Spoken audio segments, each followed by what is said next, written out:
వెంకటేష్ గారు ఏదో చెప్పబోతున్నారు, చెప్పిన తర్వాత బాబు పాలూరు గారి దగ్గరికి వెళ్దాం. వెంకటేష్ గారు, మీరు ఆయన అడిగిన దానికి ఏదో రైస్ చేశారు, ఏదో చెప్దాం అనుకున్నారు మీరు.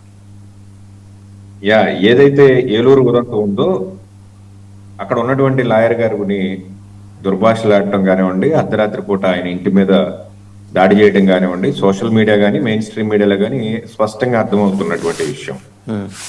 ఒకవేళ ఆయన మాట్లాడింది ఏదైనా తప్పుగా ఉంటే చట్టపరమైనటువంటి చర్యలు తీసుకోవాలి, కానీ అర్ధరాత్రి మద్యపానం సేవించి ఎమ్మెల్యే గారు ఆ ఇంటి మీదకి వెళ్తారు, దాన్ని విజయ్ కిరణ్ గారు సమర్థిస్తారనమాట. మరి ఈ రోజు విరూపాక్ష గారు మాత్రం ఏమి ఇందుకు విరుద్ధంగా ప్రవర్తించారని ఆయన అరెస్ట్ చేసినటువంటి పరిస్థితి ఉంది. ఇంకొక పక్కన ఏలూరులో జరిగినటువంటి చింతమనేని గారి ఆయన కూతురు ఆయన కూతురే మావయ్య మాట్లాడింది నా గురించి కాదు, మీరు దయచేసి ఇంటికి రండి అని చెప్పేసి అని చెప్తున్నటువంటి వీడియో ఉంది. దాని మీద ఆయన వివరణ కూడా ఇచ్చారు. ఏలూరులో నేను ఎత్తుకుని పెంచినటువంటి పిల్ల, ఆ పిల్లని ఉద్దేశించి నేను మాట్లాడలేదు, ఎవడో కట్ అండ్ ఎడిట్ పేస్ట్ చేసినటువంటి వీడియోని చింతమనేనికి చూపించుంటారు అని చెప్పేసి అన్న తర్వాత కూడా అతని మీద దాడి, ఆ తర్వాత కూడా అతని మీద కేసులు కట్టి అతన్ని రిమాండ్ కు పంపించడానికి పూర్తిగా సహకరించింది ప్రభుత్వం. కానీ అక్కడ ఉన్నటువంటి కోర్టు విద్యతో ప్రవర్తించింది కాబట్టి ఆ లాయర్ గారు ఇమీడియట్ గా రిమాండ్ కలగకుండా బయటకు వచ్చినటువంటి పరిస్థితి. ఏదో ఆయన దాడి చేశాడు కాబట్టి వీళ్ళేదో దాడిపడి వదిలేశారన్నట్టు మాట్లాడుతున్నారు ఏంటి? మీరు మాట్లాడింది ఏంటంటే, మీరు అధికార పక్ష ఎమ్మెల్యే అయితే అర్ధరాత్రి పూట దాడి చేయడానికి వెళ్ళొచ్చు, కేసు కట్టరు. ప్రతిపక్షానికి సంబంధించిన ఎమ్మెల్యే అయితే ఎస్సీలు ఎస్టీలు యాక్ట్లు అంటారు. ఇదే ఎస్సీ ఎస్టీ యాక్ట్ గురించి చాలా దారుణంగా మాట్లాడారు కదా మరి ఇప్పుడు ఉన్నటువంటి స్పీకర్ గారు రఘురామకృష్ణరాజు గారు. ఎస్సీ ఎస్టీ యాక్ట్ మళ్ళీ ఒకసారి సవరించాలని చెప్పేసి అని అన్నారు కదా. మతం మారి ఉన్న వాళ్ళకి ఎస్సీ ఎస్టీ యాక్ట్ వర్తించకుండా చేయాలని చెప్పేసి అని పోరాటమే చేస్తున్నారు కదా. మరి దాని గురించి మాట్లాడరా? ఇలా మాట్లాడకుండా ఉంటే చాలా బలుతాయి. అడుగుతున్నది మీ విజయ్ కిరణ్ ఆగండి, వీళ్ళు మాట్లాడండి. బాబు పాలూరు గారు నిన్న మాజీ ముఖ్యమంత్రి గారి లేదు మాట్లాడండి, మిగిలిన వాళ్ళు మాట్లాడుతున్నారు. నెక్స్ట్ రౌండ్ లో మీరు మాట్లాడారు. ఆయనకి ఇచ్చినప్పుడు ఆయన చెప్పినటువంటి వారికి నేను సమాధానం చెప్పాల్సిన, మీరు అడిగిన దానికి ఆయన సమాధానం చెప్పారండి. ఇలా మీరిద్దరు మాట్లాడుకుంటే సంగతి ఏంటి? వీళ్ళ ఆడియన్స్ కాదు కదా, వీళ్ళు కూడా పార్టిసిపెంట్స్. మీరు ఆగండి, నెక్స్ట్ రౌండ్ దాకా ఆగండి దయచేసి. మీరు అడిగిన ప్రశ్నగా ఆయన సమాధానం చెప్పారు. నెక్స్ట్ రౌండ్ దాకా ఆగండి సార్. ఆయనకి ఇచ్చినటువంటి లెవరేజ్ తెలుగుదేశానికి కూడా ఇవ్వండి. మీరు మాట్లాడినప్పుడు అసలు ఎవరు ఇంటరప్ట్ చేయలేదు, మీరు శాంతం మాట్లాడించాం. మీరు అక్కర్లేని అంశాలు కూడా ఇందులో చూపించి మాట్లాడారు, అయినా విన్నాం. చింతమనేని గారి గురించి మాట్లాడినప్పుడు ఆయన చెప్పారు, సార్ చింతమనేని గారి పిల్లల సంస్కారం ఇక్కడ కనబడతా ఉంది, వాళ్ళు తిట్టినప్పుడు కూడా వద్దని చెప్పి తీసుకెళ్లారు, మన తర్వాత మాట్లాడదాన్ని తీసుకెళ్ళంటే చింతమనేని గారు చెప్పారు కదా. బాబు పాలూరు గారు నిన్న కర్నూలులో మాజీ ముఖ్యమంత్రి చేసిన వ్యాఖ్యలు, ఏపీలో అధికార దుర్వినియోగం పతాక స్థాయికి చేరుకుంది. ఏంటి ఆయన చెప్పారు, మొత్తం దొంగలు బందిపోట్ల తరహాలో పోలీసులు ఎమ్మెల్యే ఇంటిపైకి వెళ్ళారు. ఒక కేసులో 34 మందిని ఇరికించారు, రెండో కేసులో 14 మందిని, అంటే 48 మంది పెడతారు పోలీసులు. ఆ మాత్రం పెట్టకపోతే మరి వాళ్ళ ప్రావెస్నెస్ చూపించుకోవడానికి అంతకంటే వేరే మార్గాలే ఉంటాయి. గుడ్ మార్నింగ్ వాసుదేవన్ గారు, అలాగే ప్యానల్ లో ఉన్న సోదరులకు కూడా గుడ్ మార్నింగ్ సార్. ఈరోజు దేశంలో ఎక్కడ లేని విధంగా యాక్చువల్గా ఎవరైనా రాజకీయ నాయకులు ఎక్కడికైనా వెళ్ళాలనుకుంటే బాధితులు పరామర్శించడానికి వెళ్తారు. కానీ for a change Jaganmohan Reddy గారు ముద్దాయిలు పరామర్శించడానికి వెళ్తారు, తప్పు చేసిన వాళ్ళు పరామర్శించడానికి వెళ్తారు, తప్పును ప్రోత్సహించడానికి వెళ్తారు.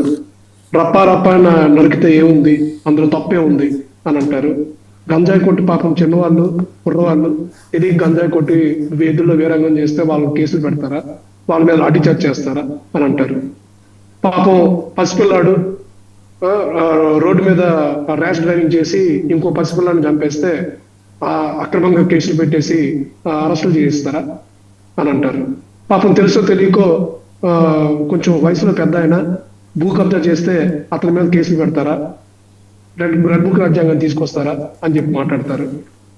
ఎస్సీలని ఎవరైనా కావాలని బహిరంగంగా చంపుతారా అని చెప్పి స్టేట్మెంట్లు ఇస్తారు. ఇలాంటి స్టేట్మెంట్ ఇవ్వడానికి పేటెంట్ రైట్స్ తీసుకున్నారు జగన్మోహన్ రెడ్డి గారు. అంటే ప్రపంచానికి సమాజానికి విరుద్ధంగా, సంస్కృతి విరుద్ధంగా మాట్లాడాలి అంటే జగన్మోహన్ రెడ్డి గారి స్పీచ్లు చూస్తే మనకు అర్థమైంది. సార్ ఈయన నిన్న విరూపాక్ష గారి ఇన్సిడెంట్ చూసుకుంటే, ఎపిసోడ్ చూసుకుంటే, ఇందాక మన అడ్వకేట్ గారు మాట్లాడుతున్నప్పుడు, వెంకటేష్ గారు మాట్లాడుతున్నప్పుడు కానీ, నిన్న కూడా మేము ఒక డిబేట్ లో పాల్గొన్నాం, అప్పుడు మాట్లాడుతున్నప్పుడు కానీ ఏకపక్షంగా విరూపాక్ష గారు తప్పులేదు, అక్కడ ఒక న్యాయం జరుగుతుంది, ఇక్కడ ఒక న్యాయం జరుగుతుంది, చింతమనేని ప్రభాకర్ గారి విషయంలో ఒకలాగా ప్రవర్తించింది ప్రభుత్వం, అలాగే విరూపాక్ష గారి విషయంలో ఒకలాగా ప్రవర్తించింది ప్రభుత్వం అని చెప్తున్నారు. విరూపాక్ష గారు వెళ్ళిన పద్ధతి చూడండి. 100-200 మంది జనాలను వేసుకొని కత్తులు కొటాలతో అక్కడికి వెళ్తే ఒక ఎస్సీ మహిళని అలాగే ఆ కుటుంబాన్ని చంపేస్తాం, నరికేస్తాం అని చెప్పి బెదిరిస్తే రాత్రిపూట అది ఏ కేసు అవుతుందో చెప్పమనండి ఒకసారి. 100-200 మంది ఒక ఎమ్మెల్యే జగన్మోహన్ రెడ్డి గారు కత్తులు కటాలను వేసుకొని వీడియో ఫుటేజ్ కూడా ఇస్తున్నారు. ఆ వ్యక్తి తన భార్య పట్ల జగన్మోహన్ రెడ్డి నేను మాట్లాడుతున్నది ఒకసారి వినండి, నేను మాట్లాడుతున్నది ఒకసారి వినండి దయచేసి. మీరు అడ్వకేట్, మీకు తెలుసు ఒక ఎస్సీ సామాజిక వర్గానికి చెందిన వాళ్ళ దగ్గరికి 100-200 మందిని వేసుకొని వెళ్ళి నీ మొగుడిని చంపేస్తాం, బతకలేవు అని చెప్తే ప్లే చేయించండి, ప్రాబ్లం లేదు, ప్లే చేయించండి. అలాగే ఆ తిట్టిన బెదిరించిన వీడియో ఉంటే అది కూడా ప్లే చేయించండి. ఇప్పుడు ఏది కూడా వన్ సైడ్ ఆలోచించకూడదు, వన్ సైడ్ మాట్లాడకూడదు. వెళ్ళి బెదిరించడం అనేది నిజమా కాదా? 100-200 మందిని వేసుకొని వెళ్ళి కత్తులు కటార్లు వేసుకొని వెళ్ళి బెదిరించింది నిజమా కాదా? 2 గ్రామాల మీద దాడి చేసింది నిజమా కాదా? ఇవన్నీ చేస్తే కేసు పెట్టుకుంటే ఏం చేస్తారండి? ముద్దిస్తారా? ఎమ్మెల్యే చెప్పి నెత్తి మీద కూర్చోబెట్టుకుంటారా? చింతమనేని ప్రభాకర్ గారు అక్కడెక్కడ దాడి చేయలేదు. ఏం చేశారు సోదరుడు చెప్తా, ఊరుకోండి, ఏం మాట్లాడుతున్నారు మరి? దాడి చేయలేదు, సన్మానం చేయడానికి వెళ్ళారా? ఏం చేశారు చెప్పండి అంటున్నాను నేను. కొంచెం ఏం చేస్తారు? రెండింటికి ఎలా మీరు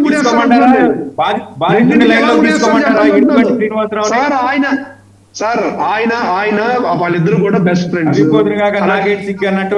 పరిస్థితి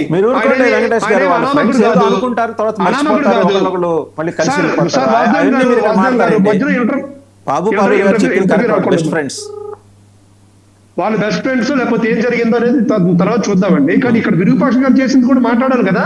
ఇప్పుడు అక్కడ తప్పన్నప్పుడు ఇక్కడ తప్పని చెప్పి ఎందుకు మాట్లాడలేదు? ఇక్కడ తప్పుడు కేసులు పెట్టారంటారు ఎందుకు? విరూపాక్ష గారు 200 మందిని వేసుకుని వెళ్ళి ఒక అనామక కుటుంబం మీద 200 మంది మీద కేసు కట్టాలి కదా. మీరు 40 మంది మీద ఎందుకు కేసు కట్టారు? కత్తులు కట్టాలి అన్నప్పుడు కత్తులు కట్టాలు పట్టుకెళ్లారన్న కేసు కట్టాలి. ఎక్కడి నుంచి వచ్చిందంటే 2 ఓళ్ల మీద దాడి చేసినప్పుడు దాడి కేసు కట్టండి. SC/ST యాక్ట్ మీద మీరు ఇవాళ రిమాండ్ చూపించడం ఏంటి?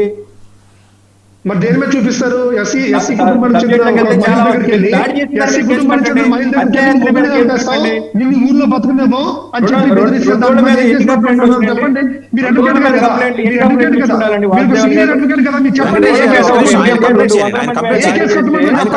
ప్లీజ్ వెంకటేష్ గారు ఆయన కంప్లీట్ చేయండి ప్లీజ్.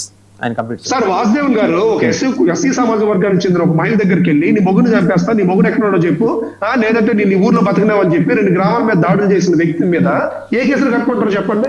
ఖచ్చితంగా మీరు చెప్పిన దాంతో నేను ఏకీభవిస్తాను. నా ప్రశ్న ఒకటే, ఈయన ఎస్ఐకి సిఐకి ఫోన్ చేసినప్పుడు వాళ్ళు ఎందుకు వెళ్ళలేదు? Local MLA permission local MLA గారిని అడిగి తర్వాత కేసు కట్టచ్చా కూడదా ఇలాంటివి నిర్ణయాలు తీసుకుంటున్నారట. ఆయనకి తిక్కరయ్యి ఎల్లుంటాడు. వెళ్ళిన తర్వాత దాడి చేసిన విషయంలో నేను మీతో పూర్తిగా ఏకీభవిస్తున్నాను. ఒకవేళ దాడి జరిగింది అనుకుంటే ఖచ్చితంగా కేసు పెట్టాల్సిందే. SICI ఈయన ఫోన్ చేసినప్పుడు ఎందుకు రెస్పాండ్ కాలేదు? దానికి కూడా మీ ప్రభుత్వం సమానం చెప్పాలి కదా. నేను దాడి వేరు ఇది వేరు ప్రూఫ్ చూపించమనండి. ఎక్కడ చేశాడు ప్రూఫ్ చూపించమనండి. చూపిస్తాడు ఆయన ఫోన్ లో ఎత్తుక్కోండి. చెప్పండి మీ ప్రభుత్వానికి ఎంక్వైరీ చేయొద్దా సార్? ఎంక్వైరీ చేయొద్దా? అంటే దాడి చేయడానికి వెళ్ళడానికి ముందు ఈయన ఎవరెవరితో మాట్లాడాడు, ఎలా మొబైలైజ్ చేశాడు జనాల్ని, అవన్నీ కూడా చూడొద్దా? ఎంక్వైరీ చేయొద్దా? ఫోన్ ఎలా మీరు సీజ్ చేశారు, సీసీ కెమెరాలు లాక్కెళ్ళారు, అవన్నీ బయటకు వస్తాయి సార్, అవన్నీ బయటకు వస్తాయి. ఇప్పుడు ఆయన ఫోన్ లో రికార్డులు మనం కాల్ లిస్ట్ ని లేకపోతే కాల్ లాగ్ ని డిలీట్ చేసేంత ఇది ఉండదు. ఓకే, డిలీట్ చేస్తే డెఫినెట్ గా బయటకు రాగలదు. చేయొచ్చు, అదేం ఇబ్బంది లేదు. రిట్రై చేయొచ్చు, అదేం ఇబ్బంది కాదు. సో ఇప్పుడు నేను చెప్పేది ఏంటంటే, నిన్న జగన్మోహన్ రెడ్డి గారు మాట్లాడుతా మా హయాంలో పోలీస్ స్టేషన్కి వెళ్తే చిక్కటి చిరునవ్వుతో పోలీసులేమో కూర్చోబెట్టి మరీ మర్యాదలు చేసేవాళ్ళంట. కంప్లైంట్ ఇవ్వడానికి వెళ్తే నవ్వు వస్తుందండి ఇలాంటివి చూస్తుంటే వింటుంటే. జగన్మోహన్ రెడ్డి గారు అలా మాట్లాడడం, మన సీనియర్ అడ్వకేట్ లాంటి వెంకటేష్ గారు లాంటి మనుషులు దాన్ని ప్రోత్సహించడం లేకపోతే సమర్థించడం అనేది నిజంగా నవ్వు వస్తుంది. జగన్మోహన్ రెడ్డి గారి హయాంలో లా అండ్ ఆర్డర్ అంత చక్కగా పనిచేసిందా? పోలీసులు ఏమో వచ్చిన ఎవరైతే కంప్లైంట్ చేయడానికి వచ్చారో వాళ్ళు కూర్చోబెట్టి చిక్కటి చిరునవ్వుతో పోలీసు కంప్లైంట్లు తీసుకున్నారా? ఇంత విడ్డూరం ఇంకెక్కడైనా ఉందా అని చెప్పండి. ఇప్పుడు అవకాశం కూడా లేదు కదా, వచ్చినోడు వచ్చినట్టే లోపలికి కూడిపోతాడు కదా. ఇప్పుడు అవకాశం కూడా లేదు కదా, నిజంగా చిక్కటి చిరునవ్వు లేకపోతే విద్వేషంగా మాట్లాడాడు వచ్చినోడు వచ్చినట్టు కూడిపోతుంటే దానితో సమానం చెప్పాలి మీరు. తమ్మినేని సీతారాం అనే మాజీ స్పీకర్ భూ కబ్జా చేస్తే లోపల లేకుండా ఏం చేయాలి చెప్పండి? కేసు కట్టుకుండా ఏం చేయాలి చెప్పండి? నేను ఆయన గురించి మాట్లాడలా, బెజవాడ సాయికృష్ణ గురించి మాట్లాడాను.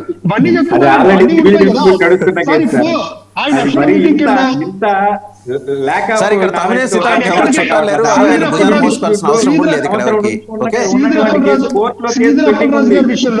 శ్రీధర్ అప్పలరాజు గారు విషయంలో నేను అడిగిన దానికి సమాధానం చెప్పండి సార్. ఆయన చిక్కటి చిరునవ్వు అయితే ఇదేంటి వెచ్చటి విద్వేషమా ఇది?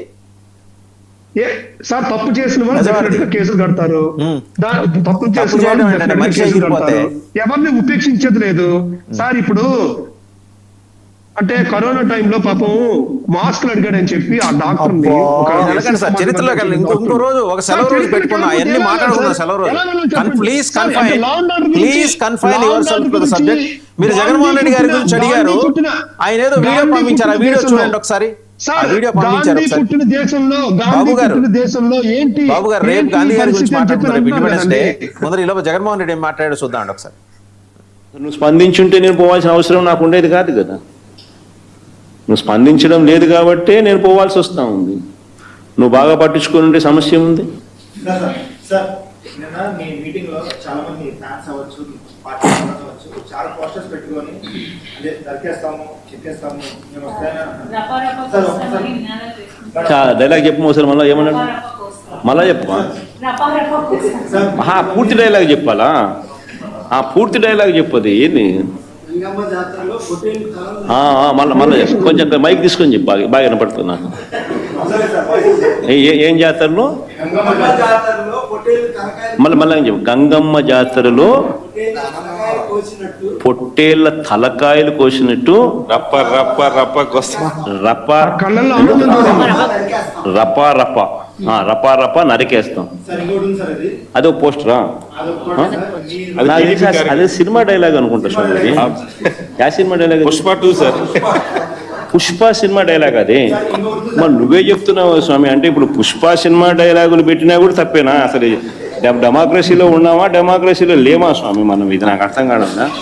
అంటే పుష్ప సినిమా డైలాగులు పెట్టినా తప్పే, పుష్ప ఫోటోలు పెట్టినా తప్పే, గడ్డ మిట్టనే తప్పే, గడ్డ మిట్టనే తప్పే.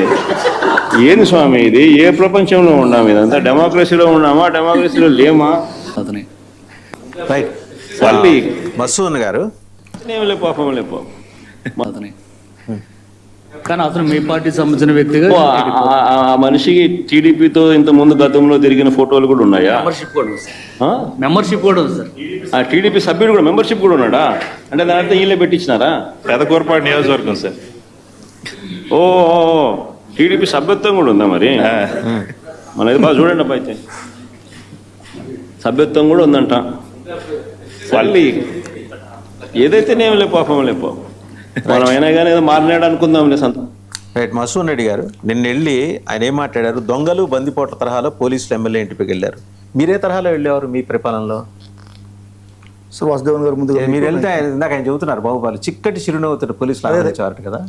ప్యానల్లో ఉండే వాళ్ళకి, టీవీలో వీక్షించినటువంటి ప్రజలకి, మీకు మీ హయాంలో పోలీస్ స్టేషన్కి వెళ్ళాలంటే జనాలకు ఒకటి పడేది తెలుసా సార్? ఇప్పుడు